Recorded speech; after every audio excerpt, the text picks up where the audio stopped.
Hello and welcome back to another Reaconteur video, and in today's video I will be going over the 10 stages of a Kendo user. Before we get into it, subscribe, since only about 20% of the people watching right now are actually subscribed. And also I'm currently live on Twitch ranking your drip in game, so drop into my Twitch stream after this video, and now let's get into it.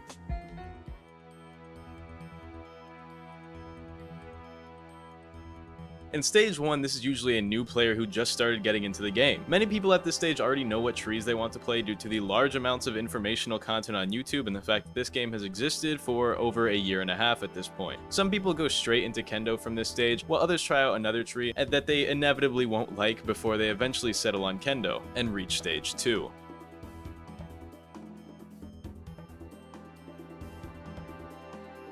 At stage 2, the future Kendo main has finally discovered Kendo. At this point, the Kendo player probably just likes using a sword as their main weapon, which is why the other trees are kinda just off the table for them. Like, Hakata is fists, Kido is basically just magic, and speed is, well, it's just not very good right now. Most Kendo players just like swords and probably want to be a cool swordsman who cuts people down all badass and stuff. At this point, they probably don't know exactly what the best skills are, but they're just using full Kendo and they're enjoying themselves doing that quite fine.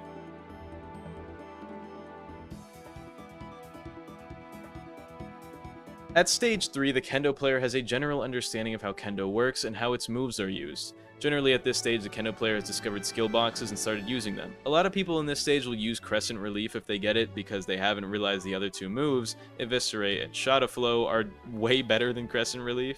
They just know Kendo skill boxes are good, so they're just using whatever they can get. Most people in this stage are also usually not min-maxing their build or metamancing yet, so most people who aren't already Soul Reaper could be playing on a suboptimal Kendo build as a Quincy or a Ronkar, because Soul Reaper is definitely the best race overall for Kendo. They also might be using full Kendo, which is generally considered suboptimal in the current meta, but it's just good if you like Mortal Ties, which a lot of the people in this stage do.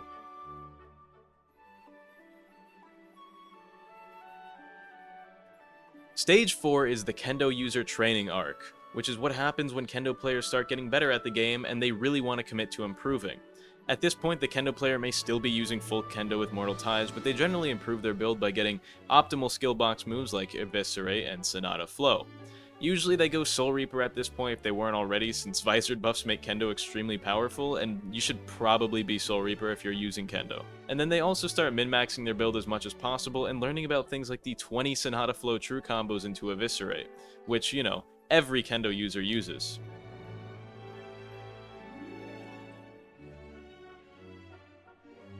Not everyone goes through stage 4.5, but this is the boosted stage. After the training arc, or even potentially before it, many Kendo players will get boosted through connections they have or friends who have better stuff than them. They're basically given true Visored or whatever variant they have for their faction, and help through as much of the progression as possible. They're also usually given skill boxes or essences at this point, which will help carry them through fights a bit more.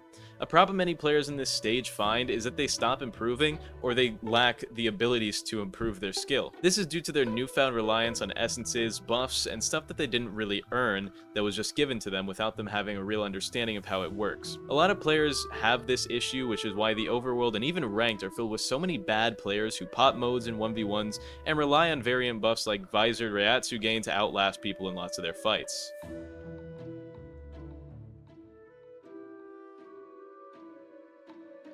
Stage 5 is the metamancing stage. This is the stage when the Kendo player will start following metas near strictly. A lot of build carried players do this because they lack the skill to experiment more and beat people with less optimal builds that they know how to play well. Due to this, the lack of skill, they often go to YouTube or ask people for the best Kendo builds, at which point they will follow them perfectly without changing anything, even if it seems like it could be more fun to change something. The most common build for this right now is Soul Reaper for Visored Kendo buffs and all that, with 40 speed and 25 Kendo.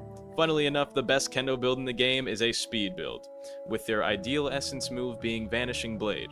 They generally do the same copy-paste combos with moves like Rising Swallow into Flash Fang, and they often use Suzumabachi, or at least they did before the most recent updates.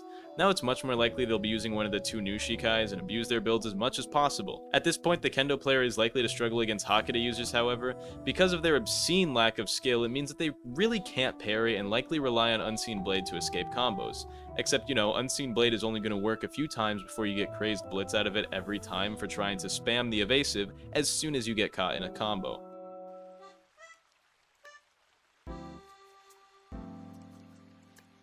Stage 6 is anger. In Stage 6, the Kendo player, after enough metamancing, is beginning to get angry with the game. Despite the fact that their build is within the top of the game's meta, they keep losing to people. They often overestimate their skill and start blaming their build for their losses, because if they're good at the game and they're using the best build in the game, then they realistically shouldn't be losing any fights. However, they are, and this results in anger, which leads some to quit the game or some to just quit Kendo altogether and move on to different, much easier builds to play, which is where they reach Stage 7.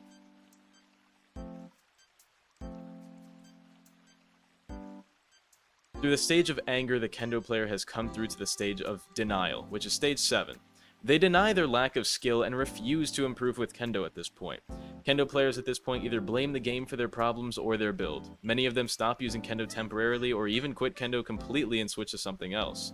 But most of them who do switch, try and switch to the easiest builds in the game to try and cheese out as many wins as possible in ranked 2v2s, clan wars, or just about anything else. A good example of this is switching off of their main Kendo build to use Speed and Kaido Arankar, and they just spam Hollow Bite Stratus Strike confirms because it's easy and it's free damage and there's nothing you can really do about it, which they usually do this as like a way to relieve stress which they got from playing Kendo, because now they're using a super easy build that is just brain dead and they can do whatever they want. Many Kendo players just never recover from this stage, but those who do will always continue on to Stage 8.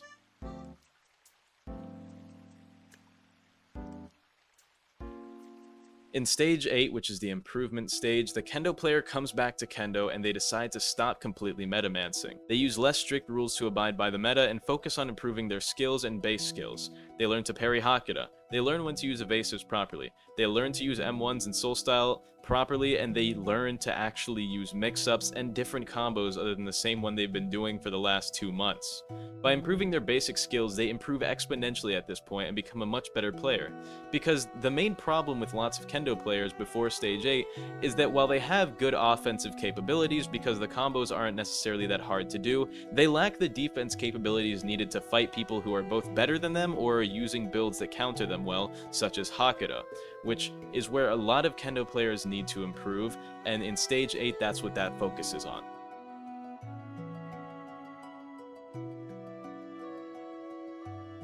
At Stage 9, this is known as the cap. While being difficult to pick up, Kendo has one of the lowest skill caps in the game, and it can result in a lot of skill plateaus. It starts out harder to use than most other trees, but as you get better, it increases in effectiveness less than other skill trees like Hakuda or Kaido. The problem is simply that you can't improve infinitely with Kendo. Even though the Kendo player at Stage 9 is much better than they once were and are better than many players, you know, just the Kendo player can only get so good before they're at their limit. There's simply not enough Sonata Flow, Eviscerate, true combos to take you super high with Kendo.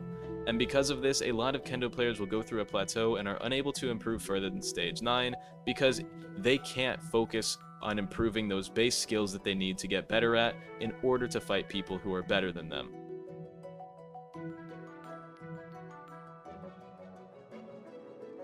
Stage 10 is the Mastery stage. Stage 10 is not reached by many. This is the stage of a Kendo player who has surpassed their plateaus. The key with mastering Kendo is learning a lot of specific interactions and improving your base skills.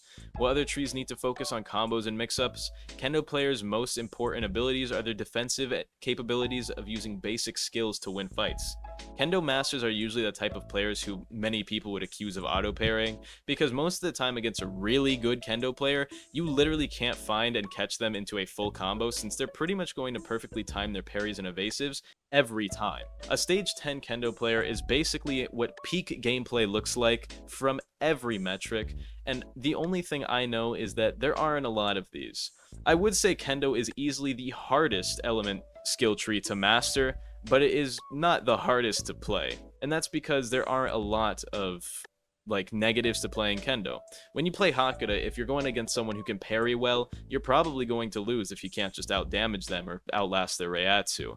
But when you're playing Kendo, none of that matters because you are usually going to be the problem when you're losing with Kendo versus if you're losing with Speed, you probably just ran out of Reiatsu. but Kendo players at stage 10 are much rarer to find, and I have only ever seen maybe 2 people who have completely mastered Kendo in my entire experience playing Type Soul. I hope you all enjoyed this video. Big shout out to Kenix and Jake of the Bigger Guy YouTube member tier, and a massive, huge, lovable shout out to Cyberboy21 who has purchased the Large Guy YouTube member tier. I love you, Cyberboy21. You are my absolute favorite.